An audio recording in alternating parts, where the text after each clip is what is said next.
Racing hearts and heart palpitations. Quite a few of you reported having this as a symptom. I personally do have this one. So we often see this in about 25% of perimenopausal women.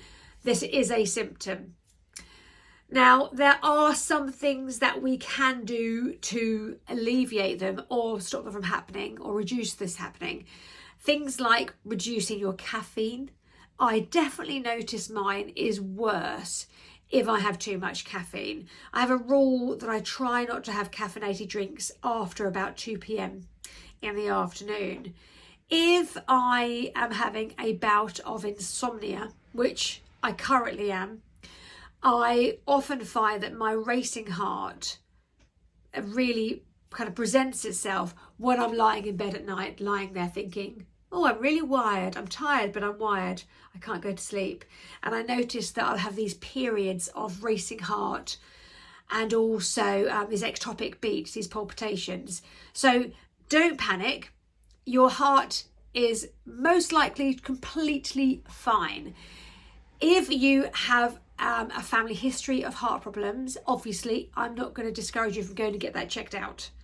If, however, nobody in your family has heart issues and it's a new thing that's occurred with your perimenopause, it's most likely to be just a very normal symptom, not to worry about. Other things you can do is think about your stress levels. When I'm very stressed, my heart rate is more symptomatic. So I would say if you're not setting aside specific time each day for relaxation, try to.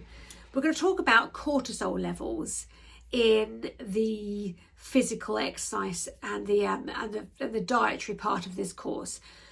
But I'll just touch on it now. So cortisol is our stress hormone, and it is known to be chronically high in perimenopause, annoyingly.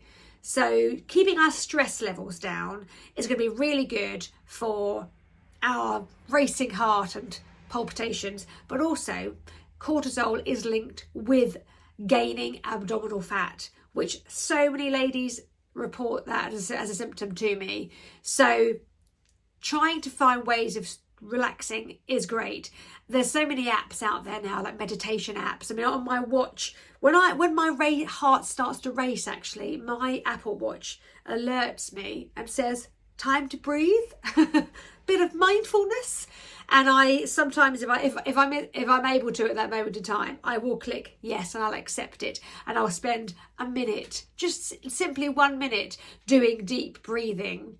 It vibrates on my wrist, tells me when to inhale and when to exhale, and it does help to kind of restore the balance.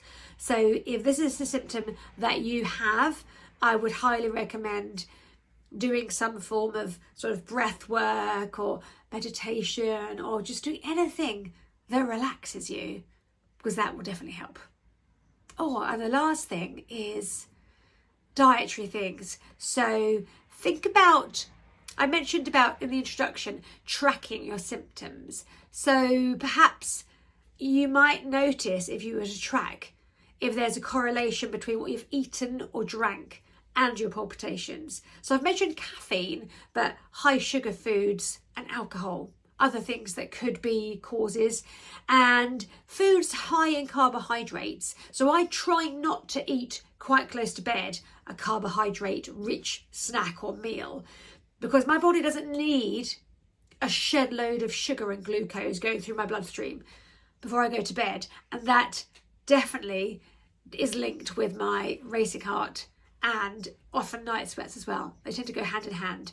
So yeah, tracking is really, really, really important. So yeah, have a look at what you've been eating, drinking, how stressed are you, have you had caffeine, and just see whether you can sort of find a solution by looking at all of those factors.